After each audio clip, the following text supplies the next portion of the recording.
con la visión de la Sociedad Anticancerosa de Venezuela acerca de este tipo de jornadas? ¿Cómo ayuda a la población, tanto a los especialistas médicos como a la población en general, este tipo de jornadas?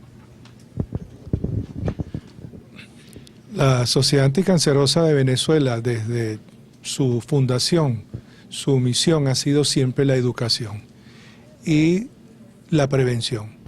Con estas jornadas nosotros actualizamos a toda la colectividad médica y a todos los estudiantes de posgrado y de medicina en cuanto a la actualización en las nuevas técnicas que hay en cirugía de mama, en mastología y en ginecología.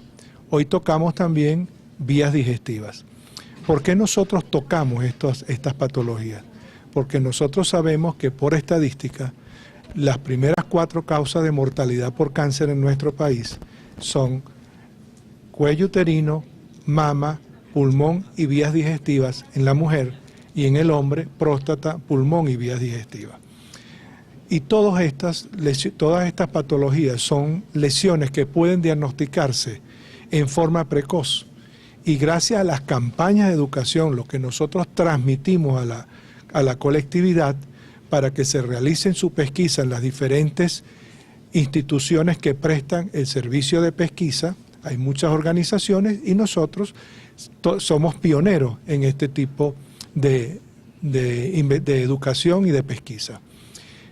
Hicimos esta jornada, tenemos unos invitados internacionales y tenemos todos unos connotados especialistas, conocedores de la materia en mastología, ginecología y vías digestivas.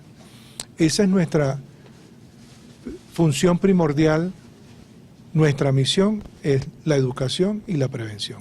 Y ese es el motivo de esta jornada. Bien, doctor. Usted fue coordinador del área también de páncreas y quería que me explicara un poquito acerca de por qué las características del páncreas lo hacen tan difícil de tratar.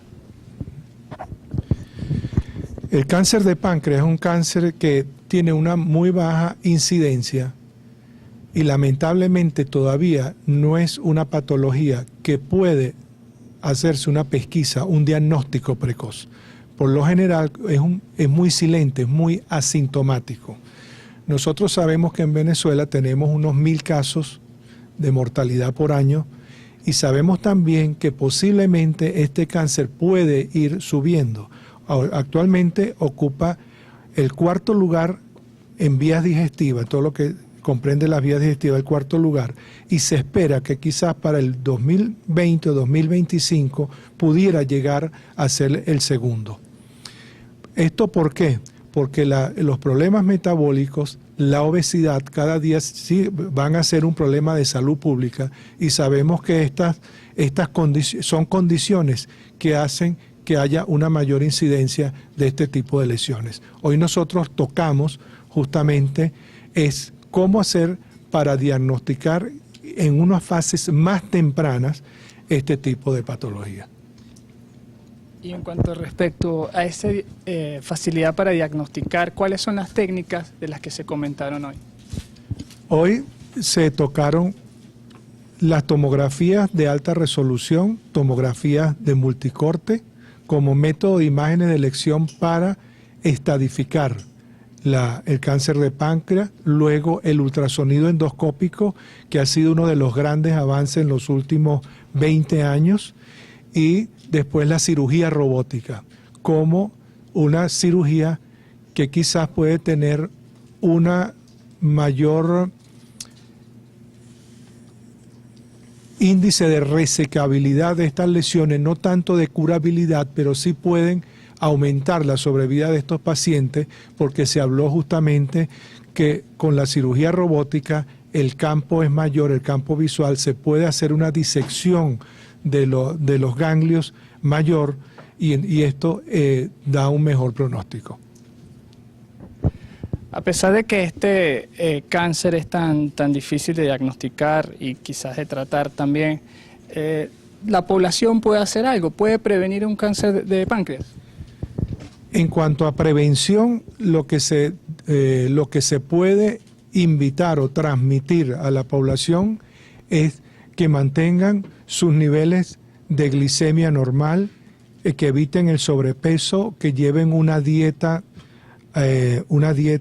o sea, una nutrición adecuada. Hay que evitar el consumo de grasas animales, evitar las carnes procesadas, y como hay una alerta ahorita por algo que emitió la Organización Mundial de la Salud en cuanto al consumo de carnes rojas. Nosotros no estamos en contra del consumo de carnes rojas, pero sí sabemos que las carnes procesadas y las grasas ayudan el sobrepeso, la diabetes, a que pueda haber una mayor incidencia en cuanto a cáncer de páncreas. Gracias, doctor. Voy a darle la palabra ahora al doctor invitado internacionalmente. Por favor, su identificación, su perfil público, de dónde viene, su especialidad. Bueno, yo soy el doctor José Alberto Sahagún Plasencia. Soy cirujano oncocenólogo dedicado a prácticamente las mamas, ¿no? A la glándula mamaria. Me gustaría saber, a grandes rasgos, de qué versó la presentación en el día de hoy. ¿Qué elementos lo llevaron a usted a escoger ese tema para Venezuela? Bueno, hablé de dos temas. El primero es un tipo de cáncer que se llama carcinoma in situ, que es un tumor que es diagnosticado cada vez con mayor frecuencia gracias a las mastografías que se realizan en la población, y que tratado con un enfoque moderno puede tener una resolución muy buena en la paciente. Prácticamente son cánceres curables, en donde también hay que intentar realizar tratamientos conservadores, no mutilantes en la glándula mamaria. Ese fue el perfil de mi charla. Por un lado, esa fue una de ellas, y la otra es la cirugía después de la quimioterapia. Esto es cuando una paciente es candidata primero a recibir quimioterapia antes de ser operada, y en qué condiciones responde el tumor de la glándula mamaria y qué posibilidades tenemos después para poder hacer el tratamiento quirúrgico. Esto es la tendencia mundial que existe para el tratamiento en el cáncer de mama, y cada vez utilizamos más la quimioterapia primero para reducir el tamaño del tumor y verificar si el tratamiento para quimioterapia es efectivo, y posteriormente se hace la cirugía. Ese fue el tema segundo que traté. Doctor, sobre el cáncer de mama, aspectos a considerar en las mujeres, recomendaciones en general. Sí. Bueno, como sabemos, el cáncer de mama desgraciadamente no se previene, o no es un cáncer que se puede prevenir como tal. Sin embargo, sí hay un comportamiento o unas medidas generales que hace que disminuya el riesgo de padecer la enfermedad, o se llama factores de riesgo. Lo que hacemos con la mastografía es detectar temprano, y con las medidas generales que les comento, logramos tener menor riesgo, menor factor de riesgo, que son principalmente pues, tener una dieta baja en grasas, no fumar, no beber alcohol o disminuir el consumo de alcohol, el tener un peso ideal, no tener sobrepeso, también es un factor de riesgo. Y hay factores que no son controlables, como la herencia, los factores genéticos. Pero lo que sí realmente puede hacer la población es tener una buena alimentación, hacer ejercicio, pues no fumar, beber poco alcohol o nada. Y eso es lo que podemos hacer como un estilo de vida saludable para disminuir los riesgos. Algo específico, ¿a partir de qué edad las mujeres deberían comenzar a hacerse sus pruebas diagnósticas? Sí, pues muy buena pregunta. Las pacientes tienen que ser individualizadas, se les tiene que realizar una historia clínica a cada una de ellas para saber qué características familiares tienen o qué características tienen de herencia, para poderles mandar un estudio antes de los 40 años o empezar en una paciente que no tiene ningún riesgo previo desde los 40 años a realizar alguna mastografía. Sin embargo, las pacientes a partir de los 20 años deben de tener una revisión por el ginecólogo y se les tiene que adiestrar para hacer una autoexploración adecuada. Genial, doctor. Voy a pasar ahora con el doctor Soteldo acerca de cuál fue su intervención en el día de hoy. Bueno, mi intervención fue sobre la radioterapia intraoperatoria, que es una técnica que prácticamente ayuda a la cirugía conservadora de la mama, de manera de poder tener control de las recidivas a nivel de la mama posterior a la cirugía, y es una forma también de que las personas, las mujeres que son afectadas de cáncer de mama, puedan tener todo el tratamiento completo en quirófano y no tengan que posteriormente someterse a las 5 o 6 semanas de tratamiento de radioterapia externa. Sin embargo, hice hincapié de la seriedad que se debe tomar a la selección del paciente, que existen criterios, no todos los pacientes son candidatos para hacer este tipo de tratamiento, y también notifiqué pues la llegada al país de un nuevo equipo, que es el equipo de acelerador de electrones, el cual tiene la mayor experiencia a nivel mundial en el Instituto Europeo de Oncología, y la presencia actualmente en varios centros de Venezuela del Intravín, que es otra tecnología con otra fuente de poder, que son los rayos X, con actualmente pues en estudio lo que es la parte de la eficacia. Para conocer qué es la radioterapia, qué son los elementos que hacen característico este tipo de técnica. La radioterapia es emisión de radiaciones ionizantes de manera que producen daño a nivel de las células tumorales, y se utiliza como terapia, digamos, que colabora con la cirugía para mantener un control local de la enfermedad en el caso del cáncer de mama. En algunos casos también puede ser dado en forma preoperatoria, en casos muy seleccionados, de manera de tener igualmente con quimioterapia, de tener una reducción del tumor para que posteriormente la cirugía pueda llevarse a cabo.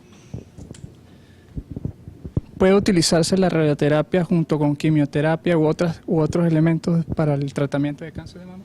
Sí, bueno, generalmente se utiliza en fases distintas. Sin embargo, hay muchos protocolos a nivel internacionales que pueden utilizar el esquema en conjunto. Se utiliza más que todo en otro tipo de cáncer, no es tan frecuente en el cáncer de mama en conjunto al mismo tiempo. En resumidas cuentas, ¿podría decir cuáles son esos criterios para las personas para poder optar a esta de la radioterapia que comentó anteriormente? Bueno, el primer criterio es que acudan a un buen mastólogo. Eso es el criterio más importante, que sepan de que en nuestro país existen médicos formados para la mastología, que es una rama muy compleja de la cirugía, en el cual hay que mantenerse muy actualizado, y los criterios son bastante complejos porque denotan también no solamente edad del paciente y otras características, sino factores biomoleculares que los maneja muy bien el mastólogo. Es por eso que le recomiendo a toda la población venezolana que acudan cuando hay problemas de mama al mastólogo. Y la última pregunta, doctor. ¿La radioterapia tiene efectos secundarios en los pacientes? Claro, por supuesto. Es un tratamiento que daña las células tumorales, por consiguiente las células normales pues sufren efectos colaterales. Generalmente uno tiene que medir el beneficio, el riesgo-beneficio, y probablemente pueden existir o existen, digamos, daños colaterales, pero el beneficio es mucho mayor. Genial. Ahora le cedo el micrófono al doctor. Un poco se identifica, por favor, en el micrófono, y igualmente un breve resumen sobre la presentación en el día de hoy. Mi nombre es Juan Carlos Pozo, yo soy cirujano mastólogo de la Clínica El Ávila.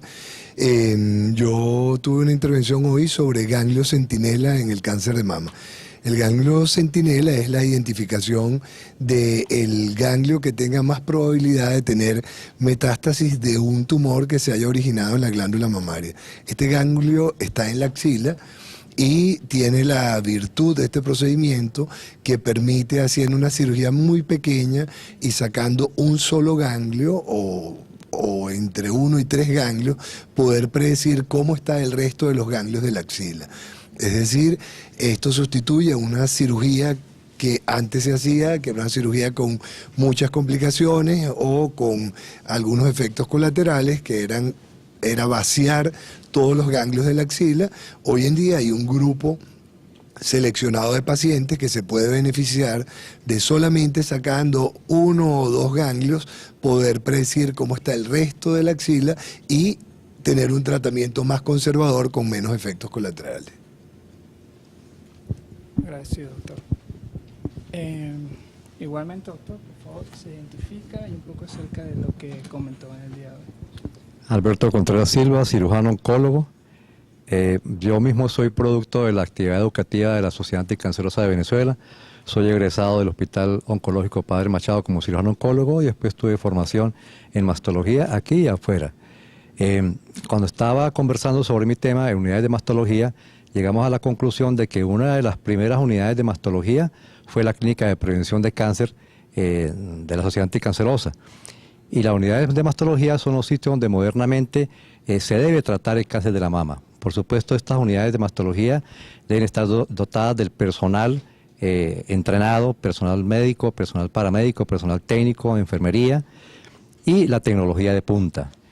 Una de las respuestas venezolanas para la formación de personal ha sido la creación del diplomado de mastología, en la cual hemos estado formando desde hace 3 años a médicos especialistas de diferentes áreas que son afines a la mastología, cirujanos generales, ginecólogos, anatomopatólogos, radiólogos, y hemos diseñado un programa de formación para médicos en esta área, que es el otro componente importante. Aliado a la tecnología, pues hemos aprovechado el capital humano que tenemos en Venezuela para fomentar este programa educativo.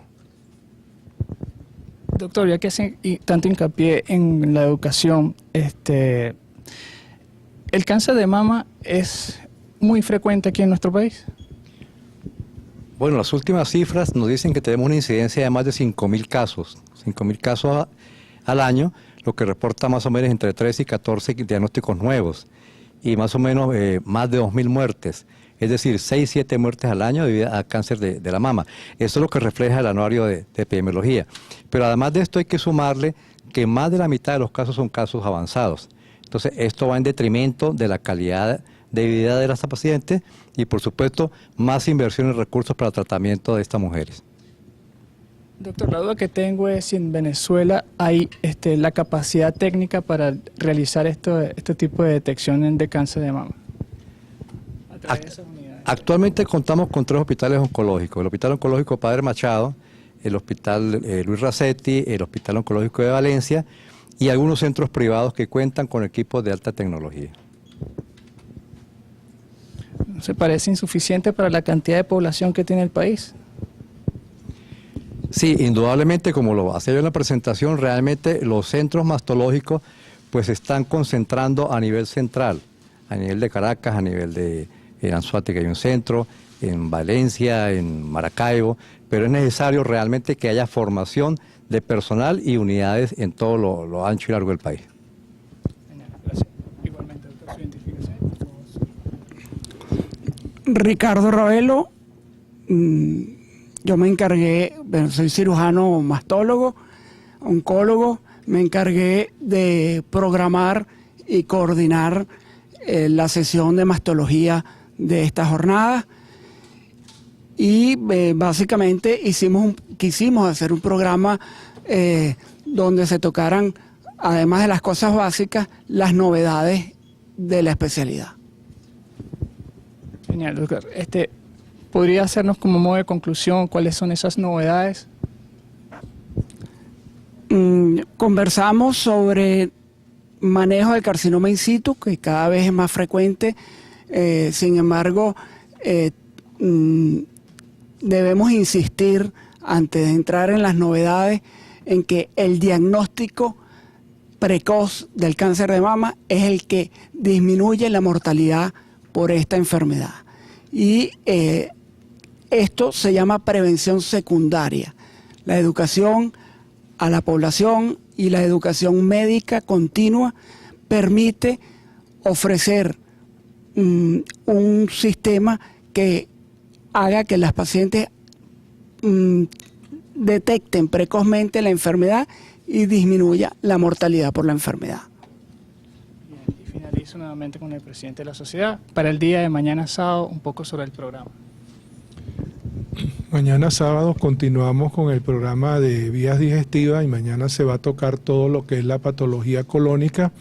Sabemos que el cáncer de colon es un cáncer que está aumentando progresivamente a nivel mundial y que es un cáncer que es totalmente prevenible con métodos de pesquisa. con sangre, detección con sangre oculta en heces masivamente, y el paciente que resulte positivo va a una colonoscopia y se puede entonces detectar las lesiones precancerosas, que son los pólipos, y se pueden resecar en el mismo acto, en el mismo momento que se realiza la colonoscopia. Entonces vamos a tocar justamente los diversos tratamientos de las lesiones precoces de cáncer y también el tratamiento del cáncer avanzado de colon. Doctor, sobre el cáncer de colon, ¿las personas pueden cambiar sus hábitos de vida para prevenir el cáncer de colon? Sí, nosotros estamos preconizando de que si una persona tiene buenos hábitos nutricionales, el consumo excesivo de alimentos refinados, el consumo excesivo de azúcar, el consumo excesivo de grasas animales, de carnes procesadas, todo esto hace que la incidencia de cáncer de colon sea mayor en las personas que consumen, que llevan una vida sedentaria, que son obesos, que tienen diabetes, y pacientes cuyos hábitos de alimentación no son los ideales.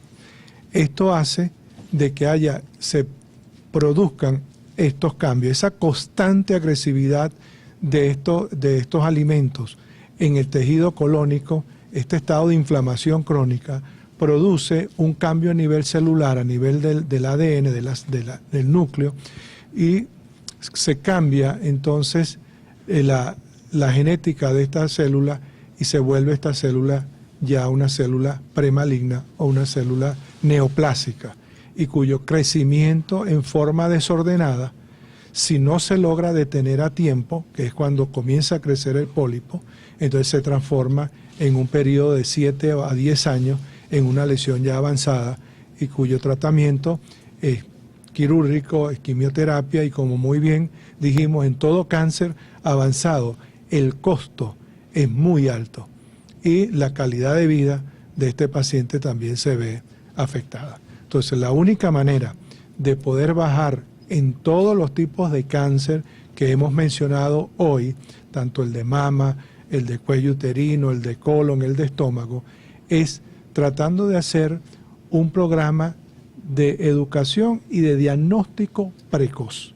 Si nosotros logramos una campaña donde podamos ofertar a la población estos métodos en una forma fácil, que no sean métodos invasivos, yo creo que podemos lograr disminuir la mortalidad por este tipo de cáncer.